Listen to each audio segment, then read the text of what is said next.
Suwardi, sopir ambulans di Sintang, Kalimantan Barat memilih menggendong pasiennya ke RSUD ADM Jun karena kondisi jalan yang rusak parah. Ia melakukan hal tersebut untuk memastikan Yosep, pasien penyakit ginjal yang ia bawa sampai di RS untuk mendapat perawatan. Pasien yang berusia lanjut tersebut digendong sejauh 30 meter setelah ambulans yang dibawa Suwardi amblas karena jalan rusak. Ini rasa kemanusiaan serta rasa tanggung jawab kepada pasien.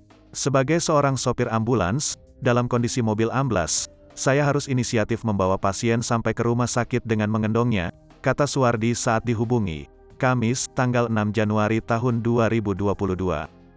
Video Suwardi menggendong pasien dari ambulans ke rumah sakit viral di media sosial.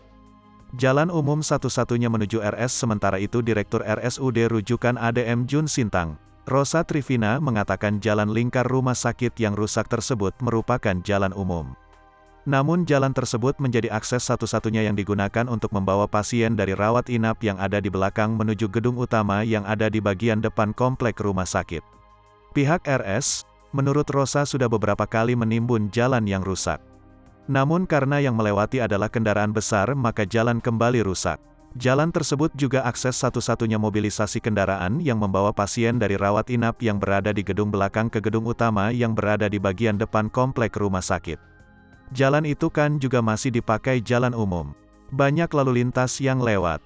Memang ada pekerjaan punya rumah sakit juga dan beberapa kali sudah ditimbun dan kami dari rumah sakit juga beberapa kali memperbaikinya, kata Rosa. Cuma kan kalau kapasitas kendaraan yang mengangkut barang berat dan juga saya rasa kalau ditimbun pun akan rusak. Kami pun belum punya alternatif lain untuk jalan yang secara khusus diperuntukkan untuk rumah sakit, sambungnya. Ia mengatakan kondisi jalan yang rusak membuat pelayanan terganggu. Selain itu pasien tak nyaman ke arena harus melewati jalan tersebut. Sudah pasti mengganggu itu kan, kadang kita kan ada pelayanan di rumah sakit lama, seperti cuci darah, dan CT scan, jadi itu sangat tidak nyaman untuk pasien, kalau kita bawa dengan kondisi jalan seperti itu, sebutnya. Rosa berharap jalan tersebut segera diperbaiki hingga bisa dilewati petugas dan pasien yang ada di bagian belakang komplek RS.